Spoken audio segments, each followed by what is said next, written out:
guys, welcome back to the Jenks Island podcast, the only NFL podcast a year takes from a washed-up Division III cornerback and his friends. In today's episode, I'm joined by my great friends and co-hosts Ty and Sterb, and we're breaking down our Week 7 questions and topics before getting into the picks this week to break down some of the topics around the NFL that we think are fun and deserve to be talked about before getting into those picks, and then our rapid-fire discussions at the end. So our first topic of the week is a fun one because the AFC playoff picture, right? If you look at it right now, you got the Colts, Steelers, Chargers, and Patriots in the top 4 slots, which are the 4 teams that everyone predicted to be there, right? Of course, no. It is a wild card compared to what people predicted to start this season. And so we want to get into who are the real contenders in this division. Ty, what are your thoughts? Yeah, I think at the top, right, I think the Colts are some real contenders. I think, the way Daniel Jones is playing, but, the way that they can run the football, I think that takes you really far in the playoffs, right? If you can run the football and play good defense, which they're doing both of right now, that's surely going to make you a contender, especially if you have a pretty good quarterback. And then I would probably throw in Buffalo, right? Anytime you have a guy like Josh Allen, who's the MVP, he's going to, or, the defending MVP, maybe not the MVP this year, but, he gives you a chance. Kansas City, right? They look like they're returning to some of their dominance. They get Rashee Rice back. They're kind of getting their feet underneath them. They're always going to have to be seen as a contender. And for me, I mean, there might be some disagreement on this, but I think Denver, just because of the way that their defense is being able to play, I think offensively they need to figure some things out. Sean Payton needs to take the training wheels off Bo Nix finally. But I think that defense, anytime that you have a defense that's that good, like look back at like Seattle or even Denver when they did it, right? Denver, when they did it in 2015, their offense was pedestrian, right? They could run the football and play defense. So for me, I think it'd probably be those 4. Like outside of that, Pittsburgh, I don't really see them as a true contender. The Chargers are too banged up. Otherwise, I would say them, but it's hard to tell right now. And then New England's still figuring out they're finding their feet. Jacksonville's finding their feet. And then outside of that, there's not really, the AFC's kind of weak outside of that. And I just, I don't trust Trevor Lawrence right now. I don't trust what's around Drake Maye right now to say that the Patriots would be. So for me, it's the Colts, it's the Bills, it's the Broncos, and it's the Chiefs. Sterb, you disagree at all? No, I'm kind of like pretty like right in line with Ty there. I think it is KC and Buffalo in a tier of their own at the top. And then on my recent power rankings that I did, I had Indy at 4. So like they're right up there as well. It's really just like when you're getting into the postseason, like a single game elimination format, like how much do you really trust Daniel Jones? And then the secondary, like quietly hasn't been that good. The offense has just been so consistent and so put together that it hasn't really mattered. Like you have some guys that are coming back in the secondary throughout the year, but still we have to see that work with Willian Arumo there. And then I think the next team that I had up is Denver in my power rankings. Again, it's kind of like what Ty said is like this past week, we all know that I'm not super high on Bo Nix, but I do think like it's going to help the offense if Sean Payton does trust him a little more. Like it seems like Sean Payton isn't that high on Bo Nix, and you kind of need to be if he's your quarterback, right? So it seems like they're shutting down the offense. Bo Nix is at least capable of doing more than what Sean is asking of him at this point. And the trust between the quarterback and the head coach needs to be there if they're going to seriously compete in the postseason. Like Ty said, the defense is stellar. But I would probably have I would say to making it to like an AFC championship type of game, I think New England has just as good of a shot as Denver. I don't think they're the same caliber of team right now. But when you have a better quarterback and just someone that I trust more, like the run game in New England has been pretty bad, as we all know. The defense is still a little shaky. The run defense is really good. And then the pass defense is getting there, but the O-line is really not. And then, like, outside of that, like, you have a couple teams you might want to take a flyer on, like Jacksonville. Like, is Baltimore going to get back in this race? Because, if you tell me that they're making the playoffs, then they're a contender. But I don't know if they're making the playoffs. So it really is KC and Buffalo in a tier of their own in terms of, like, trust in the postseason for me. Yeah, no, I definitely agree. I think the Colts are a team for me that are riding the hot hand of Jonathan Taylor in addition to Daniel Jones. And I think in comparison to a team like the Chiefs and the Bills, if JT goes down, if Michael Pittman goes down, like you see a really, really huge decrease in the potential of that team. Whereas the Bills and the Chiefs, the Bills already don't have like the greatest weapons around Josh Allen, but I think if you lose James Cook, he could still outperform a Daniel Jones team without Jonathan Taylor, if that makes sense. Whereas the Chiefs, right, we've seen them been playing without Rashee Rice the last few weeks. They seem to be kind of turning the offense around, and they're adding Rashee Rice back.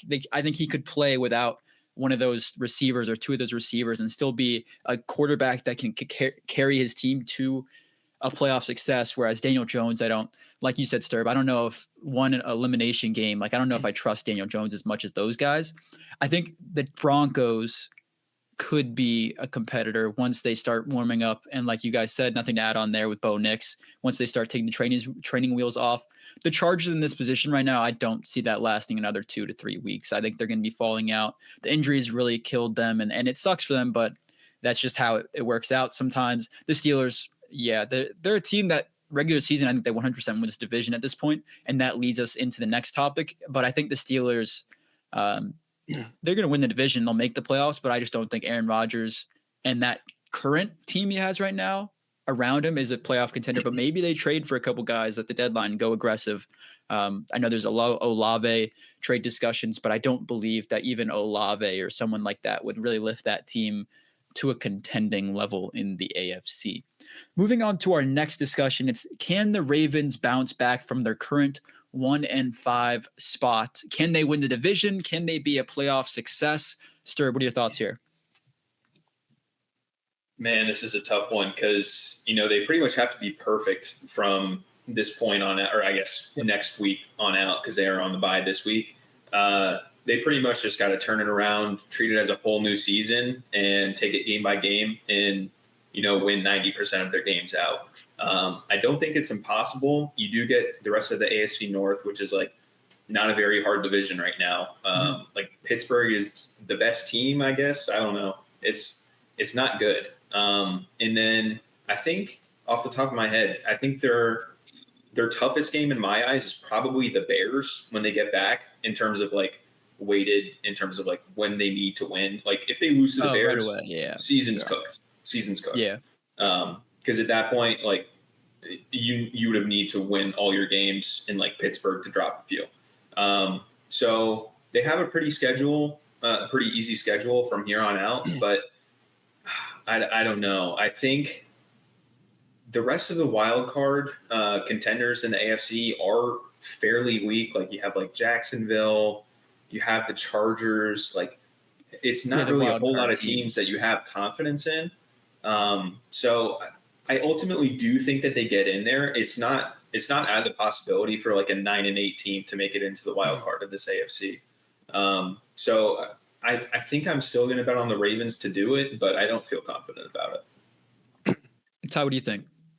Yeah, I mean, I think, you look at last year, right, and the AFC wildcard last spot came down between Denver and Cincinnati. I do think you need to be a 10-win team. I think you need to go 10-7 because we saw Cincy miss it at 9-8.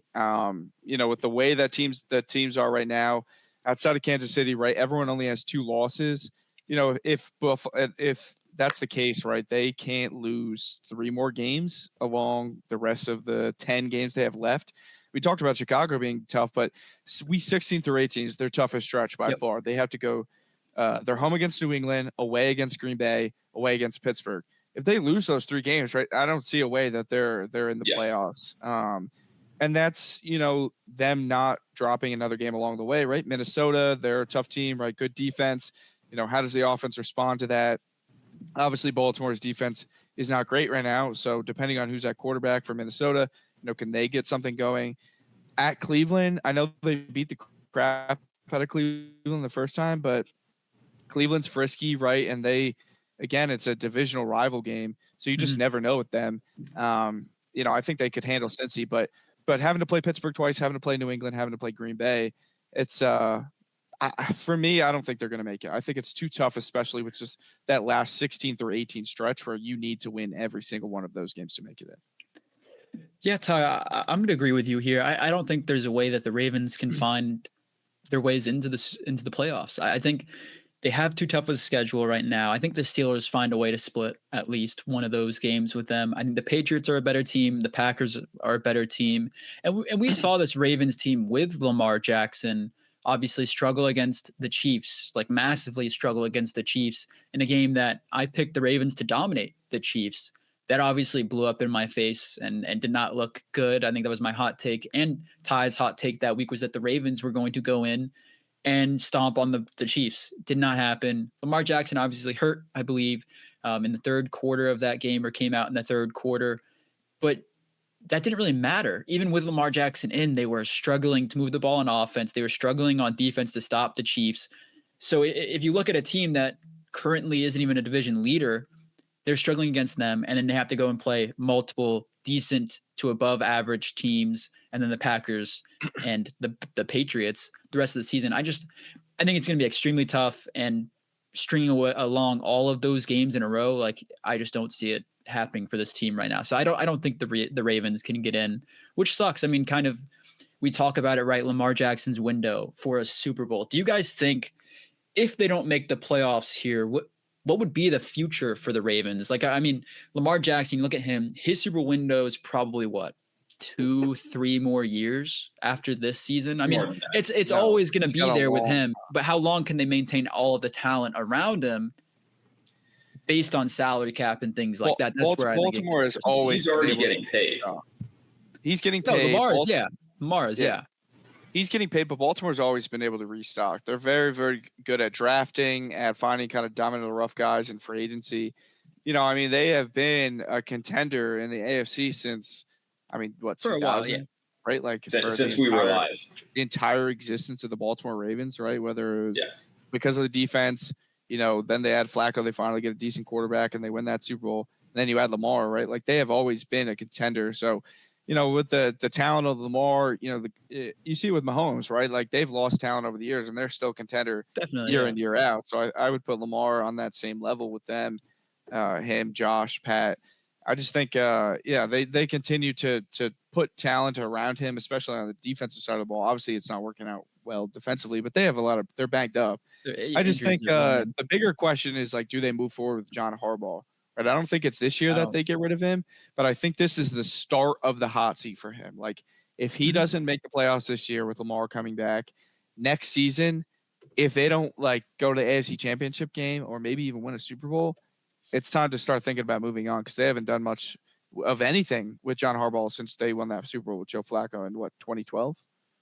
Yep, 2012, and then they haven't done really anything since playoff-wise, which – it's not what you want to see. Like, they obviously went one and done twice. They only went one and done twice since 2012, but they haven't. They still haven't won any game, like the big game, obviously. But Sterb, how long do you think Harbaugh would be around? Sorry, go ahead. I think Harbaugh probably has another year, if not like a few more weeks into next season. And like, if it starts out cold again, then he's probably gone. He's not like per se a problem, but if you're forced to point out a weak point of this team, it's probably Harbaugh, right? Like, I mean, the roster, we all thought coming into the season, I know Jenks and I picked them both to the Super Bowl, I believe. I forget who Ty had. But we all thought this was a supremely talented team. And then, like, 2 years ago, I think it was, I'm forgetting whether it was 22 or 23 now, but they had that absolute super team, and then they lost 17-10 to the Chiefs, and they just didn't run the ball. Like, it didn't make any sense. You have Lamar, you had not Derrick Henry at that point, but you still had one of the best rushing attacks in the league, and you refused to run the ball. So there is, like, some stuff going on that isn't the players, clearly. I don't know if, like, firing Harbaugh is the right step, but it is a step. I just wanted to say, like, if you're younger, go watch that 2012 Super Bowl, especially the first half. Flacco is absolutely dealing in that first half, like, insane. If you watch Joe Flacco now and then go back and watch that 2012 Super Bowl, you will not believe it's the same player. Flacco can still sling it. He could still sling it a little bit. Okay, not to the level of that 2012 first half. It was insane. I will say, though. Go ahead. Sorry, go ahead. I was going to say, I will add that he did definitely add something to the Bengals offense this past week. Yes. Yeah. It was. They almost beat It Green Bay. wasn't. They It were not wasn't that far necessarily like he made it the offense good, but he did definitely use the weapons a lot. The bar was in hell. The bar was definitely way below where you want it to be, but he looked all right. Ty, sorry, what were you gonna say? Yeah, I was just going to say, in addition to John Harbaugh, I think Zach Orr, he's probably on the way out. He has not lived up to, they've had defensive coordinator after defensive coordinator cycle through there, and it's always been good, all the way back to Rex, to Pagano, Mike McDonald, right? They all went on and got head coaching jobs and had success. Zach Orr is not in that field right now. I think, he was a good defensive line coach. I don't think he's built for the DC job. And I know that they're banged up, but even when they were at full strength, they did not look good defensively. So I think that is at least the one offseason move that they make this year, is to move on from him. Absolutely. And some would have argued that Mike McDonald should have been the head coach over Hart. Like some argue that. That one hurts. Hindsight's 2020. Yeah, definitely. But I want to say was after 2023 is the year that Mike McDonald left, right? And that's the year they went another one and done. So that's kind of like a scenario where they could have been like, oh, the playoff success still isn't here. You have the bye and then lose. Like, I feel like it could be worse. It's not the same as a normal not the same, because you could start slow. Like, there is the whole bye. You're starting off a week slower off of everyone, and then maybe you end up with a slow start. But it still was definitely disappointing. And it reminds me of, Mike Tomlin's situation with the Steelers of they're winning games and they're getting to the playoffs, but they have no playoff success once they get there. And so people are like, how long are you going to stay in this state of mediocrity before you go and reach out to a new head coach, or you get a new head coach from within your franchise already that's building within the team? So you have a young-minded coach that's kind of newer to the game, which Baltimore's even worse than that, though, because, you have an MVP candidate, right? Quarterback, Pittsburgh, they've been dealing with not much since Big Ben. So, yeah, I feel like and they're still making it work. Might even be hotter. Yeah. No, nothing else to add to that. So we can move on to our next conversation here. We got Baker Mayfield and the Bucs, who Sterb is not the biggest fan of. We'll say that, but now I'll let Sterb talk him up. And I know he's turning around a little bit, but Baker Mayfield and the Bucs are currently a top 2 team in the NFL, I would say. Obviously you could put like the Chiefs or someone like that above them if you just believe based off prior just prior reference. Like, the Chiefs are coming, right? Like, you kind of know that they're building up towards that. But the Bucs are currently the top team in the league just off of results, standings, production, everything like that. So Baker Mayfield, is he the favorite for MVP? And is there a route that you see him winning the MVP? Ty, what are your thoughts? Yeah, I think he's obviously the leading candidate for the MVP right now. I think what he's doing with the amount of, turmoil, I guess I would say, on that offense, like, not even turmoil, but just like, they lose Godwin, they lose Evans, they lose Igbuka.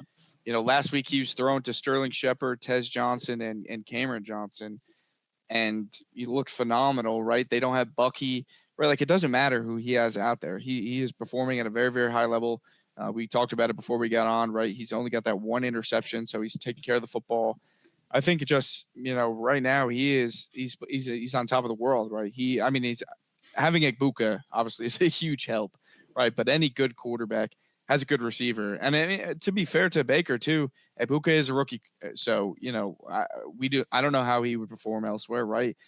But here he is, right? Igbuka's balling. I think he's obviously a dog. He was, I'm not going to say that he's trash. Obviously, I loved him coming out. I wanted Denver to get him, but I just think, I think Baker's firing on all cylinders right now. And it's like, I don't really think that there's anyone else that's necessarily close, right? Like, I think Josh was with him for a bit.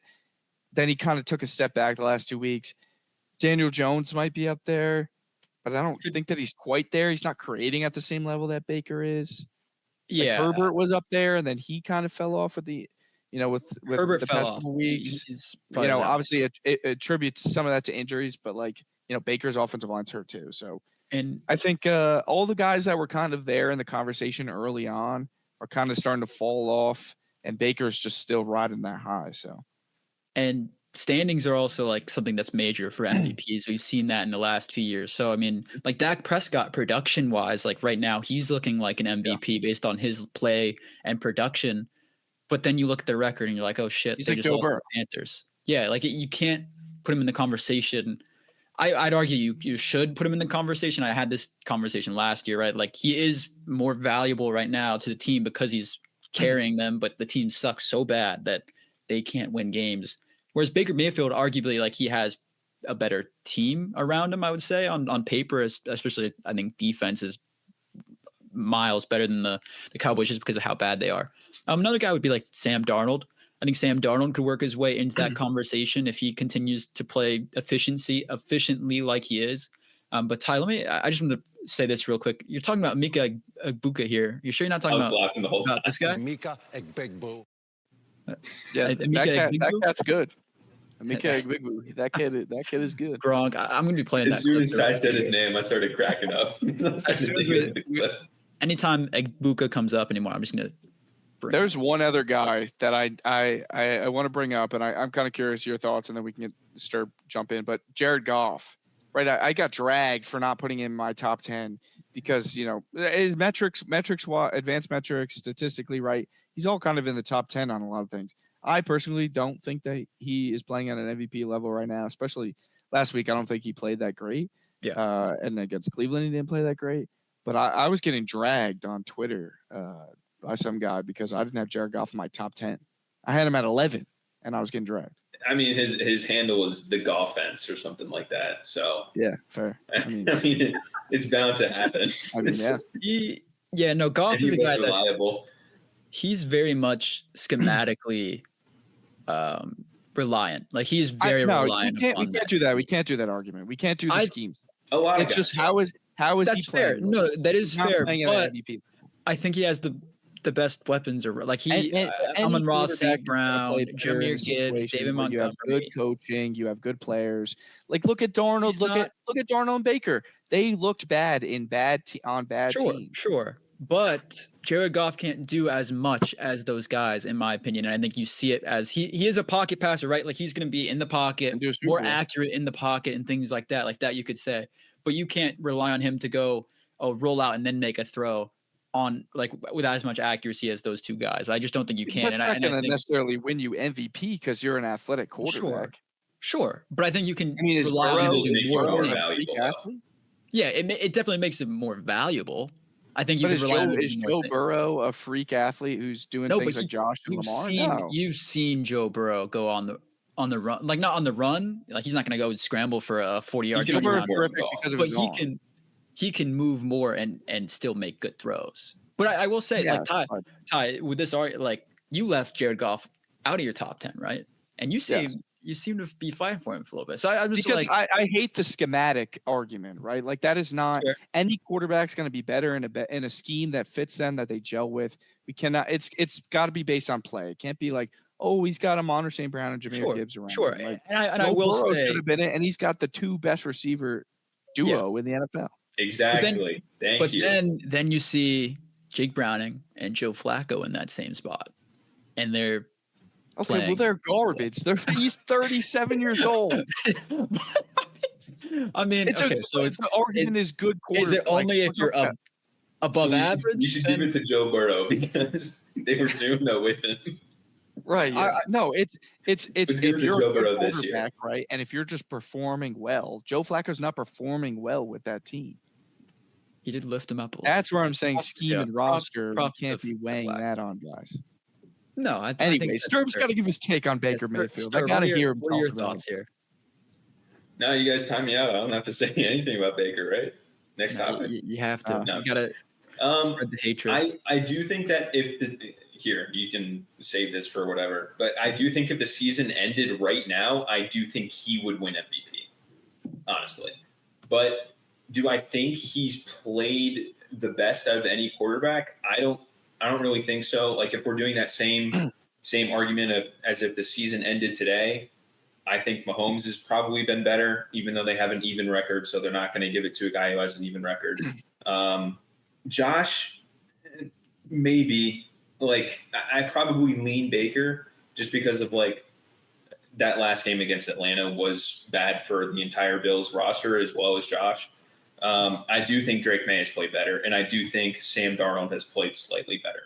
I know that like some of the stats won't really show that, and I know Drake Maye lost to the Steelers, but they're a playoff team now apparently. Not apparently, they literally are a playoff team. But I do think that, like, Baker, just because he is likable, it doesn't mean that he has to be the best quarterback in the league or has to win MVP. The aura, we though, do this. Sterb, the aura. I know he has aura, and I'm afraid if he didn't have aura, then he would not be anywhere near these conversations. Because I do feel like anyone who's watching, I don't think they'll tell you that, like, Sam Darnold is really that far off from Baker Mayfield. But you look at the odds, and Baker Mayfield's plus 350, Sam Darnold's plus 4,000 to win MVP right now. That just seems way too off in terms of, like, how they've been playing this year. So it is like a narrative thing, and it is like a record thing. Like, the Bucs have a better record, but also, I mean, Jenks, we do this with teams where they have one-score games. It's a negative for some teams, and it's a positive for other teams. Baker, they're 4-1 in one-score games this year, and he essentially lost them that game against the Eagles, or destroyed their chances of ever coming back against the Eagles. At 1st and 10, he throws an interception that he just doesn't need to into double coverage and loses that game against the Eagles. And a lot of these one-score games, it's because the offense isn't really keeping up. And I know I mentioned this in our group chat. Like, if there's a player that I can draft to be down 4 going into a game-winning drive, it's Baker and it's Mahomes, and it's not close to anyone near that. But Mahomes, I feel like, would put you in better situations and doesn't have to make it a 4-point game at the end to have to lead to a game-winning drive. And yes, I just think, like, Baker quarters 1 through 3 hasn't really played at MVP caliber. Is he winning in the high leverage moments? Yes. Is he getting a bit of positive turnover luck? Yes. But he's also, like, the biggest thing I said with Baker coming into the season is that I wanted him to avoid negative plays. Combined sacks, interceptions, and fumbles, I believe he was number 1 last year. If you just combine fumbles and interceptions, he's number 1. 21 picks last year, I believe. And no one talks about that. They just talk about the touchdown numbers. And he is eliminating those negative plays, but I want to see it over a larger sample rather than Baker just leading these clutch drives. And I don't know, even if you're a super clutch player, I'm not expecting you to win 80% of your one-score games like they are right now. So if this is like long-term season thing, I don't really think Baker's going to win MVP, just mostly because I think Josh or Mahomes are going to run away with it, and that's probably how it's going to be. But if the season ended right now, I do think Baker would be MVP. Yeah, so I get what you're saying. So your argument is that there's a skew in comparison of narrative production and then narrative based on, more Baker Mayfield's more of a flashy guy than Sam Darnold. He's Baker Mayfield. Yeah. Whereas Sam Darnold has close production, but less narrative and flash and flair around it. So I get the argument there. I do think Patrick Mahomes, if the Chiefs come back, right, and just go on like a run, I do think Patrick Mahomes kind of jumps back into that MVP conversation. Yeah. It's just gonna be also tough. Dak, I didn't mention that. I would say Dak is playing probably like a top 4 level this year. Again, the team's definitely not going to. Yeah, it's just it's so close to that Joe Burrow sort of conversation where it's like the team just isn't succeeding enough. But anyways, moving on to our final topic before our picks, we got Drake Maye's ascension over the other year 2 quarterbacks. Drake Maye over the last few weeks has truly made a leap visually and production wise. You can see it on the field. As Saints fans, Sterb and I just watched him absolutely dice up our young and it's not a great defense. Like I'm going to be honest, like it's not the most amazing feat, but he was making really good plays and finding open guys even after going through multiple reads and things like that. And that's something in comparison to the other year 2 guys, we don't really see them doing as much. So just real quick, what are you guys' thoughts on him jumping over and past the other year 2 quarterbacks? Yeah, I mean, I think obviously he's playing at a phenomenal level. I think I have him at 3 in my top 5 right now. this season, right? I think if you take the cumulative, like we haven't seen much of Jaden Daniels this season. I'm not ready to just like put him out of the class of Jaden Daniels, right? Like Jaden Daniels, what he did last year was phenomenal, right? Taking a team to the NFC Championship game that honestly didn't really belong. He kind of carried that team along with him. He's been hurt. He's looked decent the last 2 weeks. I think, he's just got to get his feet back underneath him, literally, right, after being hurt a couple games. But I don't know. I'm just not ready to put him outside of that class. I do think, obviously, yeah, I would say it's him and Jaden. It's Nix and Caleb, and then kind of, Penix and Rattler, and then maybe the McCarthy at the end there. But yeah, I'm just not ready to put. I like him a lot. I think this season, yes, he's obviously playing at a higher level. But I think if we look at the cumulative of the past 2 seasons, I'm not quite ready to put him outside of Jaden's class yet. But I mean, it's remarkable what he's doing with, what I would consider B tier receivers. Diggs at this point in his career, Kayshon Boutte. Maybe they're guys that are ascending, right? Boutte looks like he may be a guy that's ascending, but it's even more remarkable when you think about what Sterb was saying earlier. They just don't have a run game. Like they don't trust Travion Henderson. They trust the worst running back in football right now, Ramondre Stevenson, to lead this backfield. So it's what you're getting, right? Like teams are not going to stack the box against this team, right? They're going to play, heavy coverage against this team. So it's outside of that Raiders game, he's looked phenomenal. Sir, what are your thoughts on him? Yeah, I mean, through the first 4 weeks, you could pretty much bank that the Pats were going into the game already giving up at least one fumble and then not having a good secondary. And then like Drake Maye, he's playing at an incredible level right now. Like what he was doing to the Saints was actually absurd. It felt like within like the first 5 plays of the drive, we would get a little bit of pressure on him. He would step up or step to the side and just uncork like a 50-yarder downfield. And it felt like there was absolutely nothing we could do. Like our secondary, not that great, but it felt like, I mean, just every play, like it was actually demoralizing. Like I didn't want to watch anymore. And he's playing at like such a level right now where I'm probably comfortable propelling him past Jaden Daniels in terms of tier. I know that might be a little hasty, but I'm super high on Drake Maye, as I've said on here. Like coming into the season, if you asked me like who I would rather have starting a franchise, it would have been Drake Maye over Jaden Daniels, and ahead of everyone else in that class as well. And now, like off the top of my head, there's probably only 4 or 5 quarterbacks that I would take over Drake Maye if I'm starting a franchise today, because he is still so young. He's probably one of the most accurate QBs in the league. He has a great scrambling ability. He's a great processor.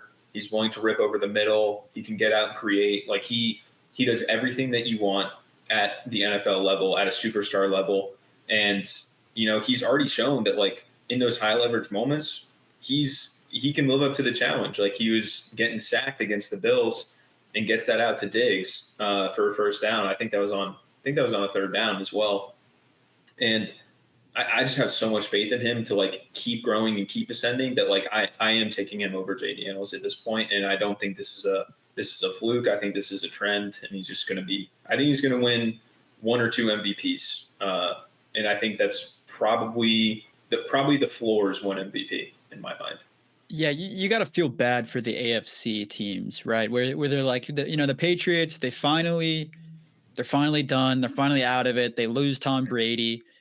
They lose Bill Belichick. And it kind of seemed like things were falling off the rails a little bit, falling off the tracks. And then they get Drake Maye. Last year, they put him in at the end of the season. And you're like, he looked solid, but it wasn't like he looked like necessarily a franchise quarterback. He definitely had flashes, but you weren't necessarily worried immediately like this is the franchise guy. And then he puts it all together. I don't know. He had plays. I mean, you're a Drake Maye. I watched. Yeah. Yes. Sterb is the connoisseur. Yeah, I'm a huge Drake Maye glazer. He's my QB1 coming into the draft. He's been my QB1 in that class the entire time. And like some of the high leverage plays that he made last year, like this dude was dealing with Vidarian Lowe. He was dealing with not good Kayshon Boutte. He was dealing with Demario Douglas. He was dealing with all of this stuff in one of the worst coaches that we've seen in this decade. And it's insane to me that like he was still middle of the pack in EPA per dropback. He was still middle of the pack in success rate. And if I just told you that, like, remove Drake Maye out of that situation, pop in another quarterback, that they would be mid-level, you probably wouldn't believe me, because he was showing a lot of flashes last year, and there were some things that needed to be ironed out where, like, sometimes he just, like, wasn't on the same page with his receivers. It felt like he did have some, like, inaccuracy issues, and sometimes he's shown that this year where he's, like, super accurate in some spots, but when he misses by a little bit, he misses by more than a little bit. And that kind of just shows you that it's like a timing thing with his receivers rather than a placement issue. So I do think he had a really great year last year, despite the circumstances. But again, I'll add this. I don't feel that bad for the rest of the AFC, considering Josh Allen, Lamar, Joe Burrow, and Pat Mahomes are in that conference. This is true. They're kind of loaded. So when we look at it right now, right, they're the loaded conference for quarterbacks, and the other side's more loaded as far as roster construction goes and sort of building around the quarterbacks. There's not, there's the Baker Mayfield, Matt Stafford, but Matt Stafford's not going to be around in the league much Saints longer. Are next up. Saints was the Rattler. The rattlesnake is coming in hot. Start watching Nuss film. I can't take Nuss, man. I'm not convinced by him. But anyways, OC. And that is true. That the family connection. But anyways, yeah, I think Drake Maye, he is going to be, like you said, Sterb, a future MVP candidate for years to come. And I think as they build around him, they're a team that's in trade talks for Olave as well. If you give them Olave, Diggs, in addition to Kayshon Boutte, Hunter Henry is a solid tight end for him to throw to as well, and a solid O-line and defense that's building and they're trying to add pieces to every year. It is a team that can quickly rise up the ranks in the AFC. Moving on to our picks for the week at the leaderboard. Let's get a quick look at that first. Ty has moved up to tied with first at 63-29, a huge comeback for him. Then we got Chad and TD's at third, Rockija Brown, and that was definitely butchered. That's like Amika Egg Big Boo all over again. Yeah. Anyways, Cooper is tied with him at 60-32. Then we got Hammer at 12th by himself at 59-33. I'm at 13th, tied with a few other people at 58-34. And Sterb is down there at 20th at 54-38. So I will say I messed up another pick this week. I put in San Francisco and I picked. You gotta stop sausage fingering it, man. You gotta start. I know. Get the right base. Anyways, moving into the week 7 slate. Starting off, we got Thursday night football. We'll try to run through these picks relatively quick since we had the topics as well. You got the Steelers taking on the Bengals. The Bengals obviously showed something with Joe Flacco being able to throw to the weapons a little bit more. When you throw Jamar Chase the ball, even if it's contested, things happen, and things happen well for your team. And we saw it. They played the Packers, who are a good defense, and still put up a respectable amount of points for a team that has struggled and for weeks prior. And then the Steelers on the other side, Aaron Rodgers he is the best quarterback they've had since Big Ben. And he's looked solid for them, right? He's not a guy that's going to, he can't move as well as, Josh Allen, Patrick Mahomes, some of the slower guys that are still mobile. I think he's a guy that is just going to be a pocket passer, but he'll put the ball where it needs to be placed so that DK Metcalf and co can take the ball away from defenders. So give me the Steelers here in this one. It could be a close and feisty game, but I think the Steelers come out and go into Cincinnati and bring home a win, moving them further to that division title that we see them possibly winning here soon. Ty, who do you got? Yeah, I'm going to go with Pittsburgh. I don't think it's going to be that bad of a game, but I think Pittsburgh's just a better roster right now. They're protecting Aaron Rodgers, so I'm going to ride with Pittsburgh. Sterb, what about you? Yeah, I'm going Pittsburgh as well. I'm still not bought in on this team, but they're playing Cincy. I could see like Cincy just being like annoying and being like still in the playoff picture with Joe Flacco after this game, but like I'm not picking it, so I'm going Pittsburgh. Moving on to the Rams taking on the Jaguars in London. This is actually probably one of the best London games we've had in a little while for the London fans out there. You guys get a little bit of a treat here. Ty, what are your thoughts on this one? Yeah, my thoughts on this game would be a lot different if we were going to get Puka Nacua, but not having him is a huge loss. At least so far, it does not look like he's going to play. He hasn't practiced. The Rams came out, said it was going to be tough for him to practice. And with it being, that London game, the chances that he plays are very, very slim. Obviously, Jordan Whittington has stepped up in his absence in the past and looked pretty good. But it's just not the same offense without Puka, especially with, the way that he was playing right now. He was on an offensive player of the year, tear to start the season before that ankle injury. So I don't know. I think Jacksonville, they've just got some going right now, right? Like, obviously they lose last week to Seattle. Tough matchup. Seattle, in my mind, is a top 5 team right now. But defensively, they're playing very well. Offensively, I don't really trust Trevor Lawrence, but they got Brian Thomas Jr. a little bit more involved last week against the banged up Seattle secondary, but nonetheless got BTJ involved. They've run the football well. It's kind of tapered off towards this part of the season now, but to start the season, they're running the ball really well. So they kind of got something going in Jacksonville. And it's just, I don't know. It's really, really hard for me to take the Rams in close games without Puka because of the X factor that he is. I don't really trust the Rams secondary that much, and that's against a quarterback that I don't think is even in the top 15 to 20 right now. Like, I'm low on Trevor Lawrence, but he's still able to do some things and get the ball to his playmakers in BTJ and Travis Hunter. So I'm going to go with Jacksonville here simply because I think that they've got something going, and I don't love the Rams without Puka. I think he is an X factor for them. So Jacksonville for me in London. Yeah, and it's a home game for Jacksonville. They love London. They do. That is true. That the London fans, there was a video of why'd you pick this team? They're like, this team always comes to London, so you got to pick the Jaguars. So give me the Jaguars here in this one. I don't trust Trevor either, but the Rams defense is not great in the secondary, and I think Trevor will take advantage of that. Sterb, who do you got? I thought this was going to be a third week of me saying my catchphrase, but unfortunately, you guys didn't pick the Rams here. So yeah, I'm going with the Jags as well.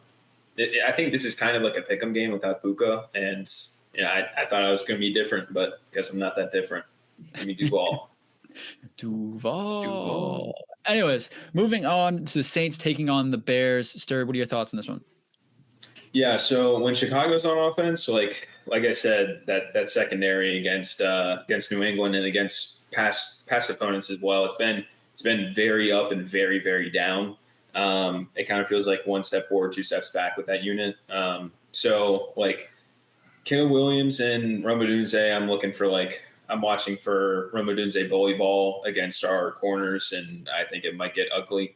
And then coming out of the bye, it felt like Ben Johnson kind of catered more to the run game than the pass game. It kind of felt like with the amount of talent on the pass game, it was just always going to get there, or always going to get better, I should say. And then against Washington, who's no slouch run defense, they're not great either, but they had a 55.6% success rate, 0.22 EPA per rush, and 2.5 yards before contact per attempt against Washington. And those are elite in game by game numbers. So it did seem a little less stale. They're getting DeAndre Swift going. Kyle Monangai had some decent runs. And then New Orleans on offense, the Chicago defense, they got Kyler Gordon and Jaquan Brisker back. So they're getting an influx of talent there. And then I don't know how well the wide receivers are going to match up with them. Maybe Shaheed gashes them for a bomb. But working over the middle of the field is probably where the Chicago is the weakest, and the Saints are the most likely to win this game because the Chicago linebackers have been pretty slow. Tremaine Edmonds, I believe, got on a touchdown last week. He was just caught ball watching, I guess, or not ball watching. He was caught flat-footed.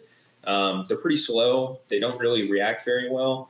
And we're just going to see if Rattler can pepper that middle of the field area and get some yards after the catch going. But ultimately, I think we're kind of just going to get out talented in this matchup, and I'm going with Chicago. Ty, who do you got? Yeah, give me Chicago. The Saints aren't a good team. They should be 0-6. The Giants should never have lost that game. All right. Give me the Bears. Give me the Spencer Rattler-led New Orleans Saints to take down Caleb Williams and Dennis Allen's clown-ass Bears. Give me Spencer Rattler taking down DA. DA didn't believe in the team. DA, he sucked as a Saints head coach. The Saints want to upset him. The Saints want to go in. Spencer Rattler wasn't believed by Lincoln Riley. They put in Caleb Williams over Spencer Rattler. Spencer Rattler is going to show up in this game with a vengeance, and they haven't. Spencer Rattler and Kendre Miller over DA. The Bears haven't beat the Saints since 2008. Give me the Saints in Chicago. Moving on to the Dolphins taking on the Browns in Cleveland. Going to make this one quick. I'm going to take the Dolphins. Dylan Gabriel is really, he's limited by his size. He can't make a lot of throws. He can't make the deep throw. He can't make throws over the middle because he's too short. The linemen are able to get their hands on the ball. And short kings stand up, got to represent. But, hey, man, it's not a good position to be a short king at. So give me the Dolphins. I think their team's better. They obviously they've lost a couple games in rough fashions, but I think that they'll be able to pull this one out. Ty, who do you got?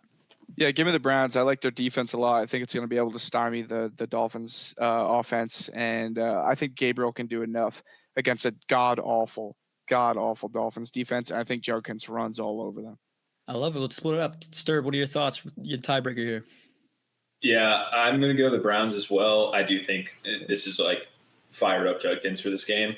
And I was like watching back one of our episodes. I forget why I was like trying to find something Jenks said.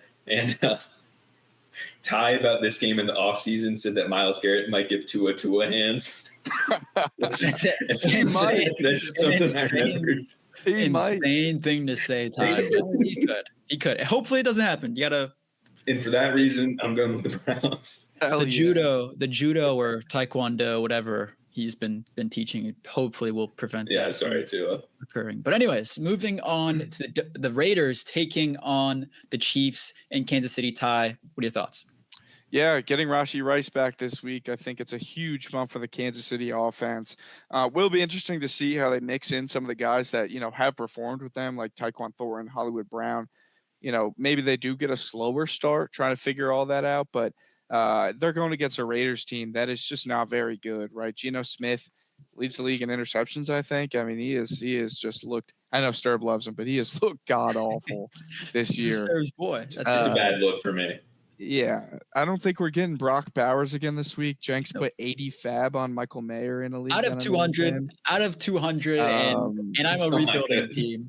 I'm a rebuilding team I've ever seen. Michael Mayer is a future prospect for my team. Is not for the now, and there's no one else good out there at this moment. So, anyways, the only hope that the Raiders team really has is that Genty has another huge game. I just don't see it against this Kansas City defense. They're not great, but they're not terrible. Spags is, really, really good defensive coach. They got a pretty good D-line. Obviously, Chris Jones, Derek Nandi, shout out to him. PFF does not need to disrespect him by putting him as 119 or 100 or whatever.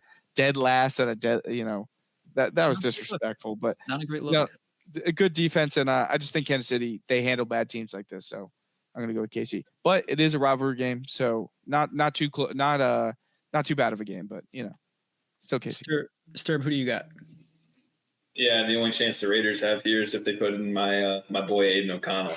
But if not, snowball's chance in hell that they win this game. So I'm going with KC. Yeah, give me the Red Kingdom here. They're gonna have the chance going early and often in this one. I think Geno throws another pick or two, and again, I'll keep it going with the pick. I think that you could see Kenny Pickett come in sooner than later for the Raiders because Geno's just not going to get done. AOC chopped liver? AOC is chopped liver. Get him. All right. He is hurt. AOC is hurt. Okay. I didn't even know that. Pretty sure, yeah. He's too irrelevant. He might be better AOC is too irrelevant for me to even think about right now. Kenny Small. Watch him out. Anyways, moving on to Philadelphia taking on the Vikings. Sterb, what are your thoughts on this one? Maybe JJ is back. Maybe he's not. What are your thoughts? Yeah, so when Minnesota's on offense, like we said, I don't know if JJ is going to be back. I think Carson Wentz is a little banged up right now as well. But Philly needs to get healthy in their secondary. I think they were missing Quinyon Mitchell in this last game, and I don't think he participated in practice today. I could be wrong. But, dude, Keely Ringo against the Giants. You're allowing Jackson Dart. Jackson Dart had a good game. Let me get that out of the way. Little Jordan Humphrey.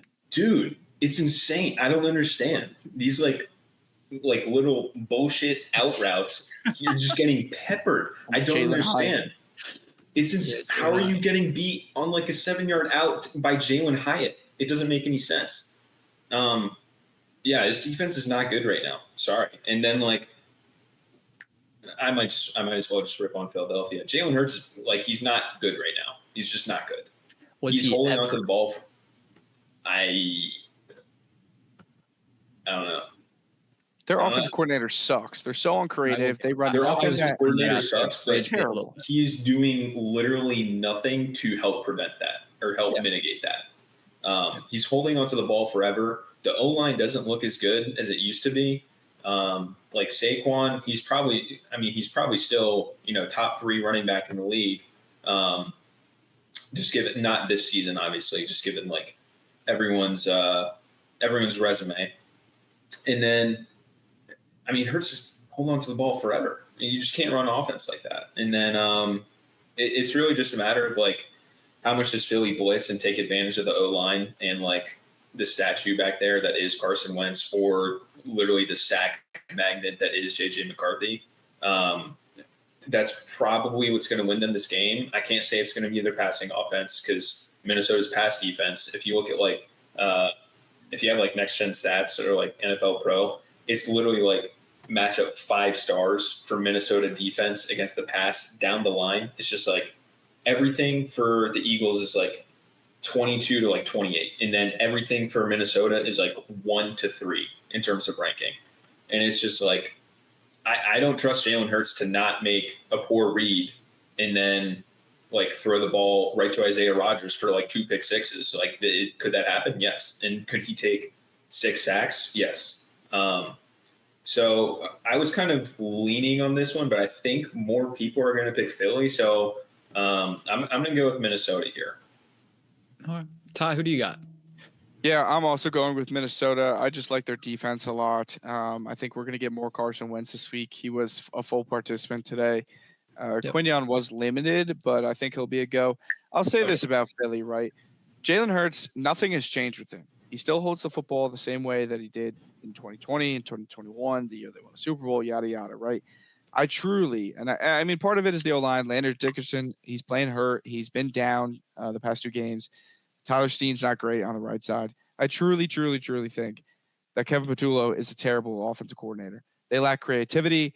Their schemes don't mesh together, right? The way that they run the football and then the way that they run play action plays and then their actual pass plays, none of it meshes together. It just looks like you created a playbook in Madden and had no clue what you were doing. So I think that, I think it is. I think it really is hurting them across the board. I'm low on Hurts right now. I don't think he's playing well, but I don't think that he is the sole to blame. And maybe things were covered up by past OCs, right? Maybe he isn't this all-pro quarterback, and he's never been that great, right? But he's been able to play better than this.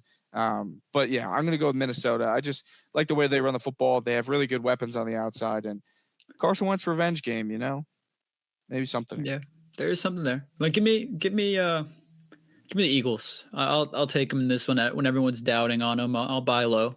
I think the Eagles come out and I don't trust Carson Wentz or JJ McCarthy. I don't think either of them are good. And this could be an ugly game. This could be a closer game. And I think the Eagles pull it out in the end. Moving on to the Carolina Panthers taking on the New Jersey Jets here. The Jets, obviously, worst team in the league. They're not deserving of the New York title. The Panthers, 3-3, where a lot of people didn't expect them to. They've won close games this year. They've found ways to win close games, and I think that's impressive. That's important for Bryce Young and his young career to be able to do. They're getting T-Mac more involved. Give me the Panthers here in this one, beating the Jets. They're just, until they win a game, I can't pick them rightfully. So, Ty, who do you got in this one? Yeah, this game scares me a little bit. Like, I do think the Jets could be frisky. You never know with Carolina, but I am going to go with Carolina, hoping that they continue the Rico Dowdle show. I don't know if they will because Chuba is back at practice. They would be smart. They'd be smart to do so. Guy has like 400, 500 total yards over the last 2 weeks. But I'm going to go with Carolina, assuming that they go more Rico and Tech continues to dominate. Sterb, who do you got? Yeah, I'm also going Carolina. I can't bank on literally anything with the Jets right now. It's so ugly. Maybe if Tyrod was in, but Justin Fields negative passing yards, negative net passing yards, man. Broncos defense really, really good. Give them props, but I mean, anytime you have a quarterback taking that many sacks, like it's just their O-line look horrendous. Yeah. And I want to say that, like, I think I saw a tweet that, like, his time to sack was like 5.6 and his time to throw was like 2.7. So it's basically just like he's getting the ball out on his first read or he's holding it for double the time.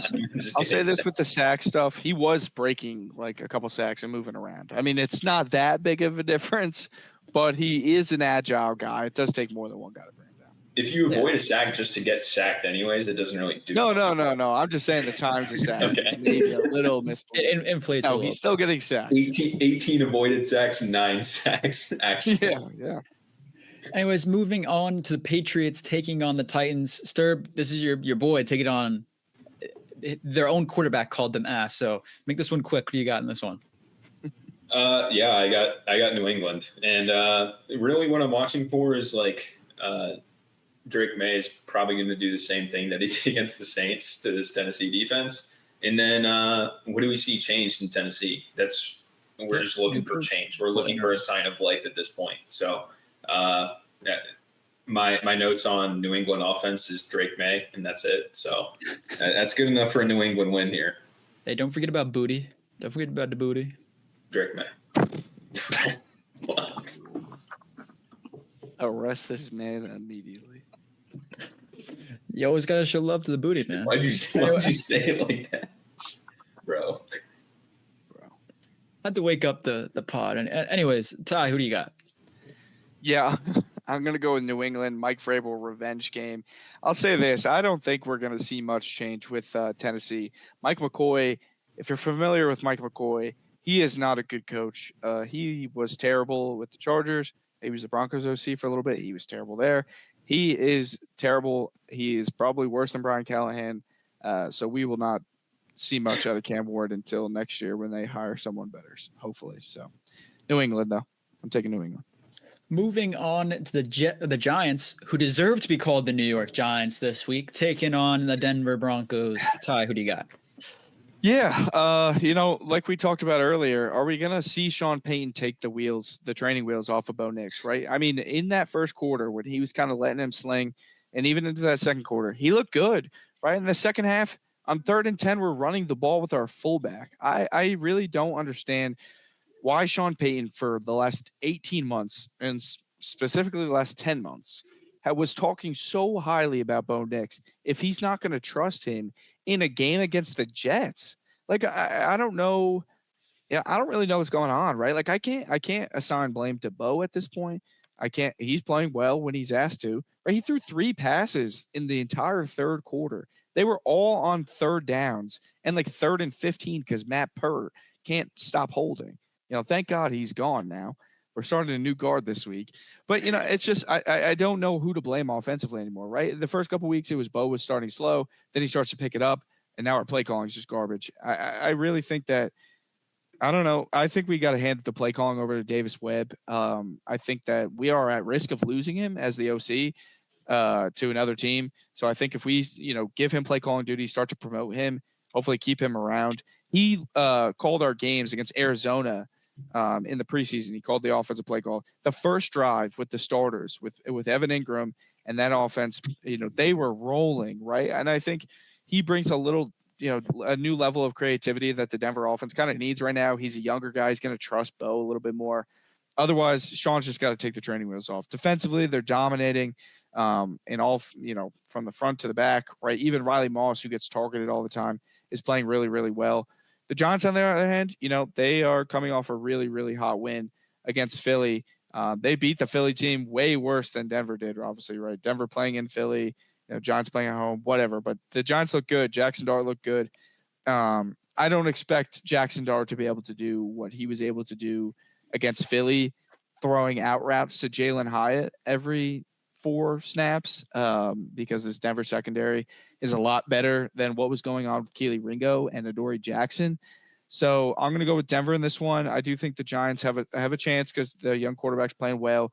They can run the football, and their defensive front is getting a lot of pressures right now. Their three guys are getting a ton of pressures, but as a complete roster, they just don't have it yet. And I think Denver is just a better football team, so I'm going with the Broncos. Yeah, give me the Broncos here as well. I don't think Jackson Dart gets away with nearly as much as he did last week against the Eagles. I think the BS of him not sliding, he's going to learn the hard way this week. Ufunga's going to kill him. Yeah, if he tries to do that this week against Broncos defense, I just think he ends up in a bad position. And I think Cam Scatterbo, although he's good and he's a good power back, and we kind of been lacking that from the league, I don't think he sees as much success this week against the Broncos defense as well. So give me the Broncos here. Sterb, who do you got? Yeah, my two favorite quarterbacks in the league, as everyone knows. So this one's tough for me because, the matchups are kind of iffy because the D line of New York against the non-trust of Sean Payton and Bo Nix, it could get ugly, but that's probably a 10% chance that that the Giants win it that way. So I'm going to go with Denver here, but I don't feel fantastic about it. All right. Moving on into the Colts taking on the Chargers in LA. The Colts obviously still riding hot with Daniel Jones and Jonathan Taylor. If every single week it seems like Jonathan Taylor is going to get in the end zone.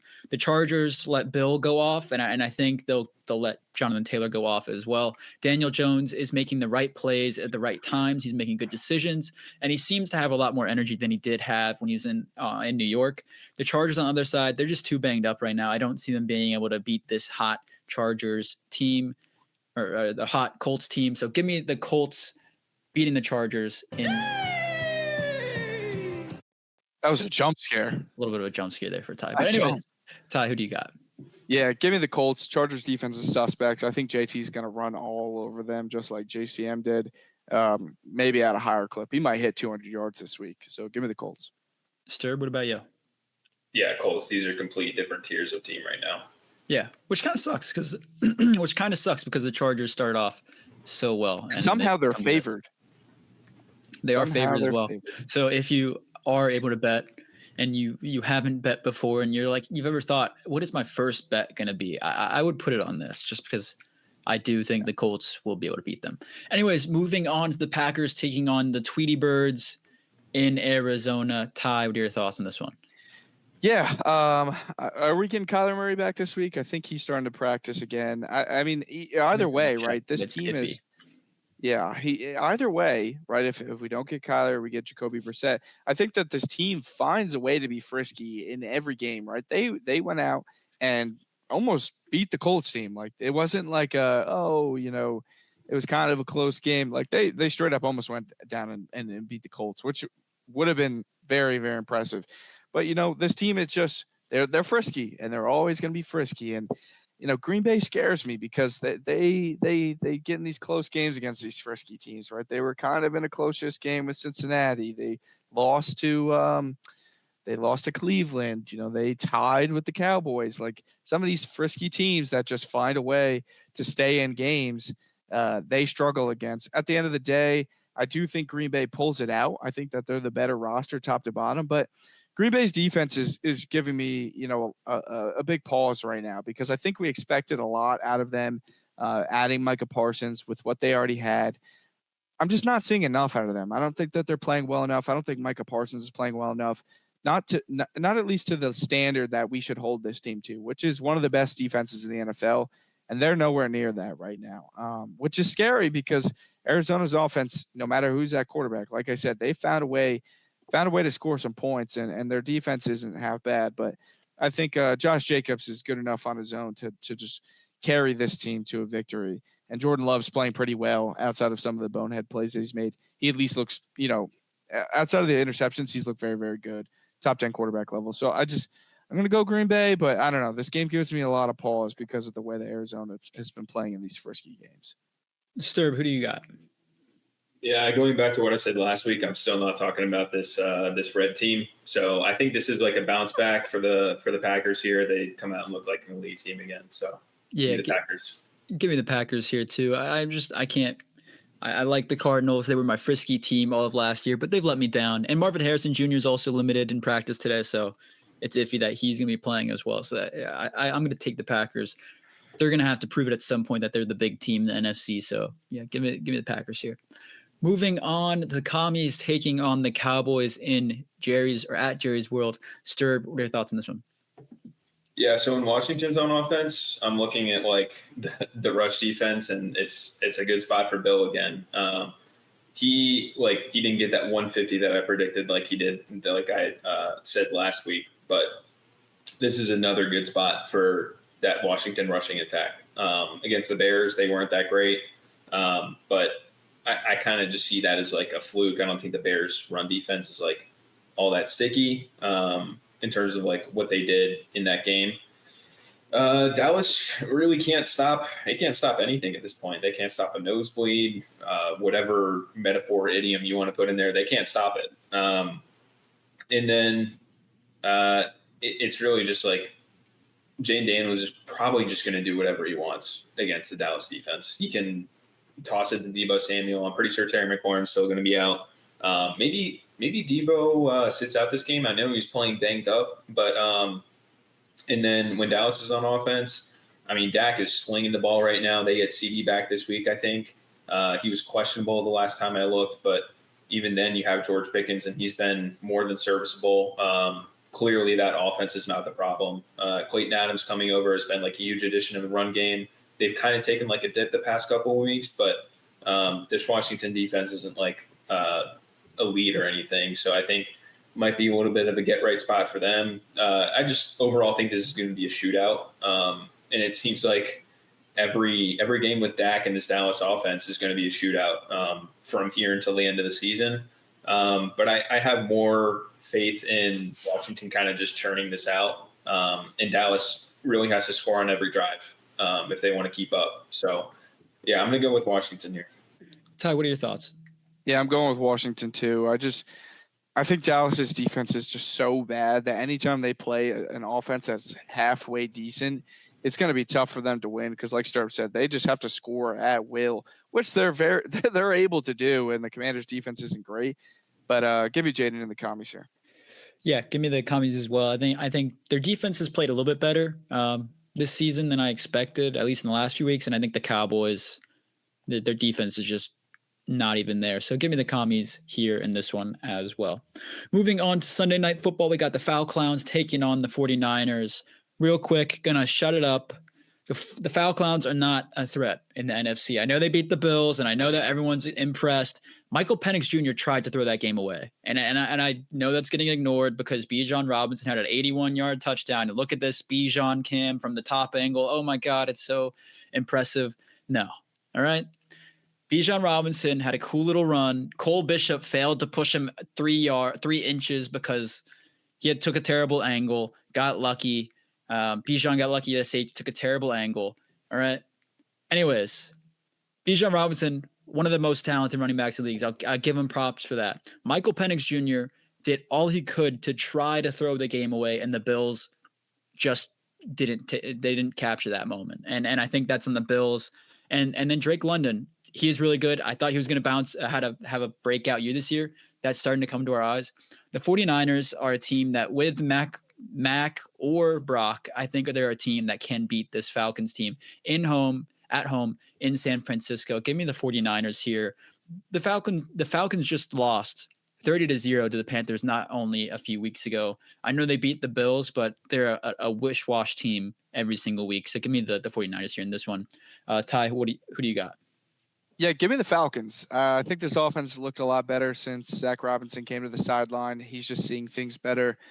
Bruce Arians kind of talked about, how much of a bump that gives offensive play callers being able to be on the field, be able to coach guys up. It's really good for him and Penix's relationship. I think we'll continue to see Penix, take steps up. But I think this just is, for me, it's more about Bijan and it's more about what's going on with San Francisco right now. Their defense kind of middle of the pack. They just lost their best player, probably on the entire team, Fred Warner, dislocated ankle.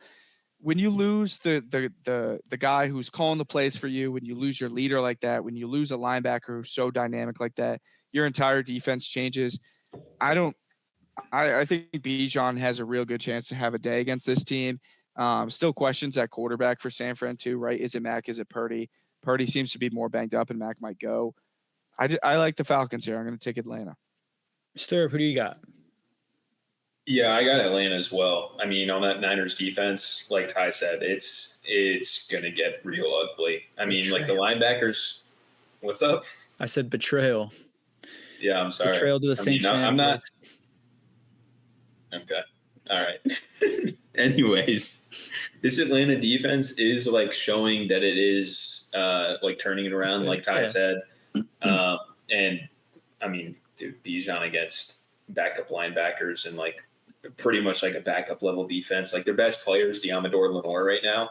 It's not good. So it's like I think this one is truly pretty mispriced as well, like we talked about with the Colts, because like Fred Warner is as close to a one-man defense as you can possibly get, and they lost Nick Bosa as well. So I really don't think San Francisco has much of a chance in this game, especially at minus odds. That's kind of wild to me. Interesting. Yeah, no, I think they made it right. Fred Warner left in what? Was it the second or third quarter? It was early second. Early second, and I think that game was still. Obviously, it was 30-19, but I think it was close. It was relatively. It felt closer than that score, and I think the Bucs, yeah, they were banged up, but I like their offense more than the Falcons. So I think the 49ers can still stay in this one and pull it out. But I could see the Falcons. Talk yourself into it. Talk yourself into it. There were a few broken coverages. I'm not playing. There were a few broken coverages with the Niners that were pretty bad. Definitely. I mean, that's clearly I'll side there. But the Falcons, I'm sick of their fans. They just need to shut up. I'm done with the fan base after the hype of the Bills game. Yeah, we should play some swag surfing. Yeah, I would if I had it up. I would play it. Okay, fine. If the Falcons win, I'll play it. And you got to do it. You don't owe them anything. What? Anyway, moving on to the fans, to the Bucs taking on the Lions. The first Monday Night Football game. Ty, in Detroit. What are your thoughts on this one? Yeah, both sides really, I wouldn't call it banged up for Detroit, but Terrion Arnold's obviously hurt, but Brian Branch out with a suspension after his brawl with Juju Smith-Schuster last game. That's a huge hit to the secondary. Obviously, like I said, already missing Terrion Arnold. On the flip side, Tampa banged up. They get Mike Evans back, but no Godwin, probably no Igbuka, no Bucky again. Right? It's like, this game, it would be a lot better if these two teams were fully healthy, but I still think it has, a lot of potential to be a really good game because Baker has found ways to do things with whoever, like we said last week, Tez, Cameron Johnson, and Sterling Shepard. For me, it's so hard to pick against Baker right now, but I am going to take Detroit because I think Detroit, I think, they're offensively, they're a complete team. I think without Igbuka, the Bucs offense is going to take a bit of a step down against a better team, right? Like, I just think, San Francisco, obviously, as I'm talking about this, right, I'm almost talking myself back into Tampa Bay.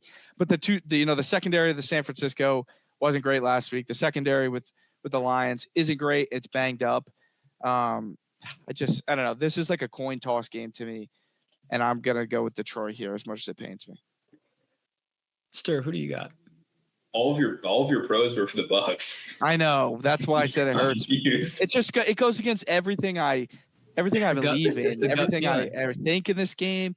I switched before the podcast. I had Tampa Bay, and I was just looking at it, and I was staring, and I was like, "You're like, doesn't feel right." Yeah, didn't feel right. Yeah, I'm going with Detroit as well. I do think, they're better coached and blindsided. They have just more offensive weapons at this point. Like, if this game is probably going to turn into a shootout with both of these defenses, like Tampa Bay is more of a pass funnel anyways because their run defense is so good, and then Detroit's banged up in the secondary. So I think this game probably is going to turn into like a passing shootout, and I'm just going to bet on the team with healthier weapons right now. So give me Detroit. Yeah, give me the Lions here as well. They're at home. I think they're the better offense, and I think they'll be able to beat the Bucs here. Baker Mayfield, this could be a huge game for him in the MVP conversation we had earlier. If he goes into Detroit without Big Boo, especially in this one, I think that could be a huge win for him. But I think the Lions do pull this one out. The second Monday Night Football game. Moving on to that, we have a 10 o'clock Eastern game. We got the Texans taking on the Seahawks. Sterb, what are your thoughts? Ty, is this late enough that it's early for Golden Grams territory, or is it like midnight snack Golden Grams? Be in play. Golden Grams could be in play. Yeah, NFL needs to stop doing this. This is horrible. I hated when I was on the East Coast and I was forced to watch these games at like 10. But yeah, when Houston's on offense, O-line's bad. I don't think anyone doesn't know that at this point. And then the Seattle, they're probably getting DeMarcus Lawrence, Eminwari, Ernest Jones all back this week in that Mike McDonald scheme where he's creating modular fronts and modular coverages where it's kind of hard to read and it's really easy to implement. I think they're probably going to have their hands full if you're the Houston line. And then like Stroud, he's shown that like he's becoming more and more jittery in the pocket, and that might be a product of situation, might be a product of his environment, but also like you just can't be doing that because it's just going to make the problem worse. So it might be kind of a hard watch on that end of the field, but on the other end of the field, it's actually a good one. This is the number 4. Seattle's the number 4 pass offense, and then Houston's the number 3 pass defense. Seattle has still been able to run play action with Clint Kubiak pretty effectively, even though they're like right now they're just not a good rushing attack. Like neither of those RBs that everyone loves in fantasy, neither of them are returning value. I think they're like a bottom 3 rushing attack by EPA per play, and I think success rate as well.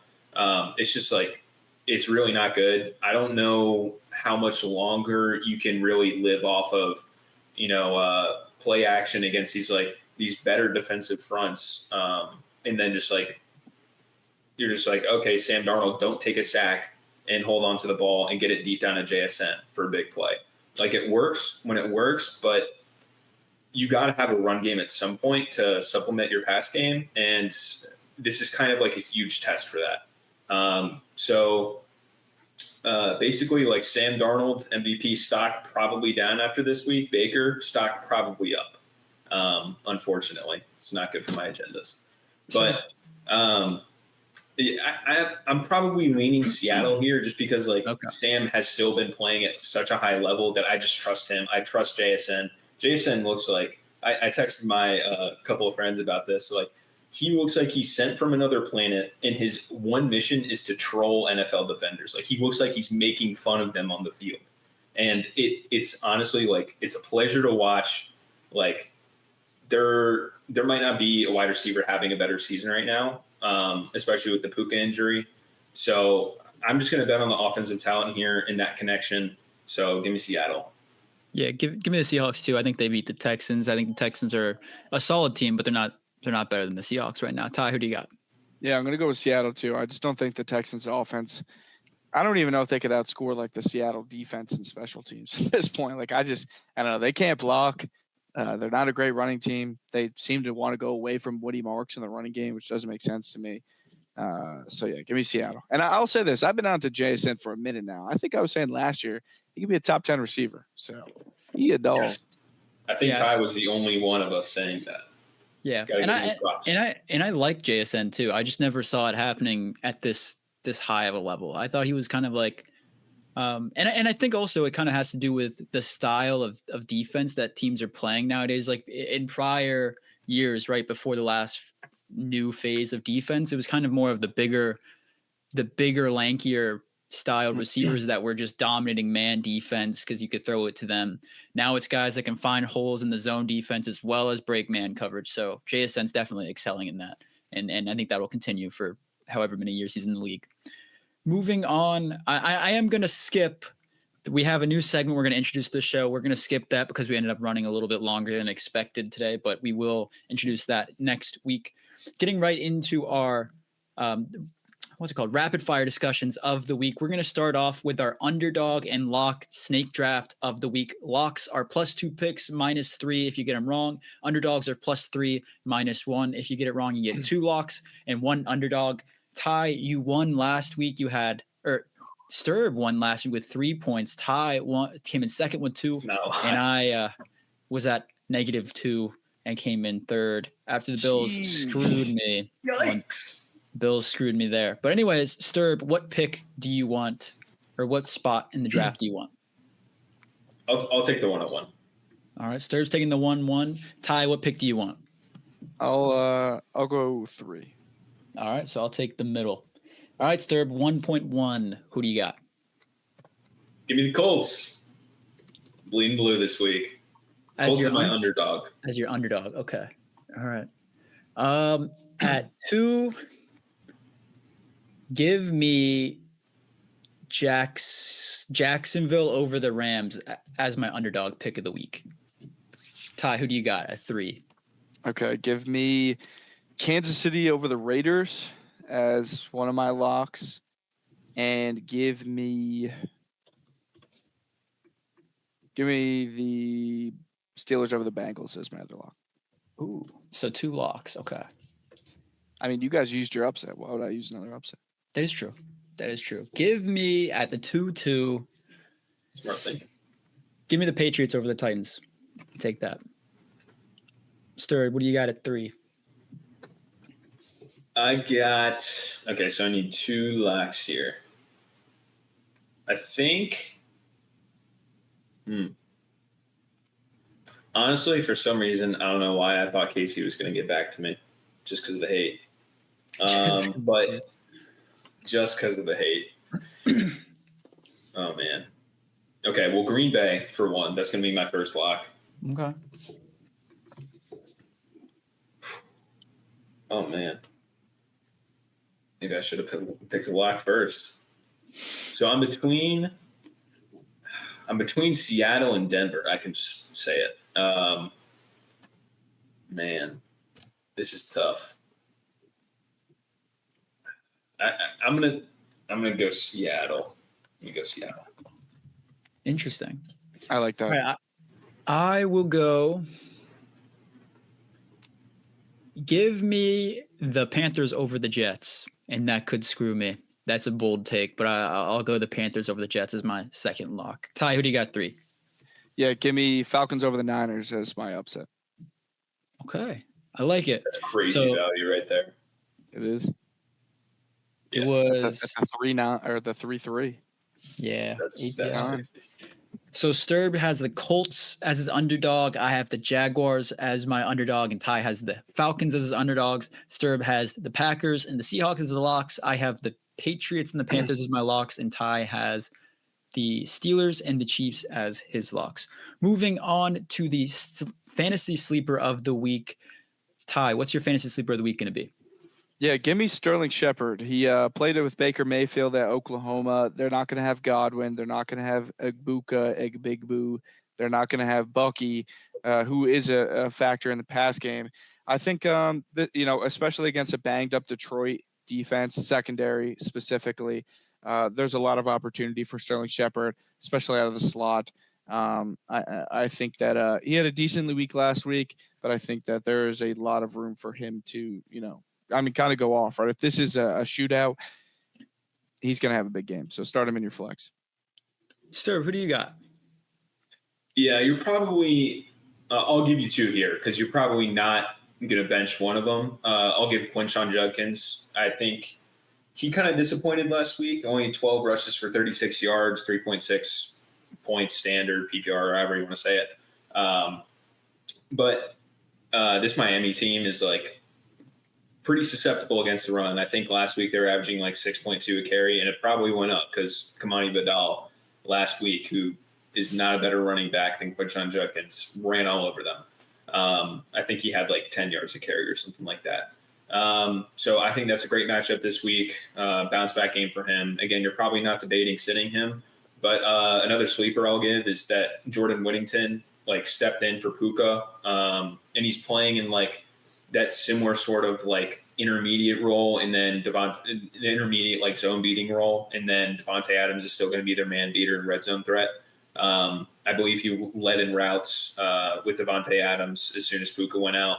I think he got like 4 or 5 targets last week. So in like a potential shootout like this, is it likely to be a shootout? Maybe. But if you're in like a deeper league, like a 14-man league, maybe 3 wide receiver, 2 flex, I think Jordan Winton could get a start.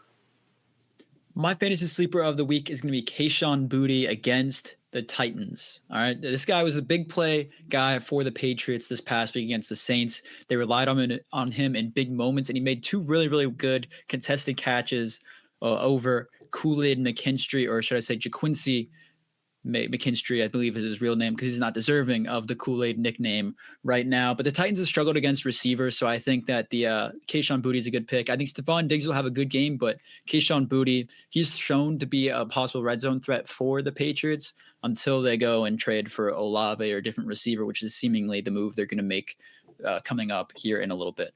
Moving on to our hot takes of the week. Ty, what is your hot take of the week going to be?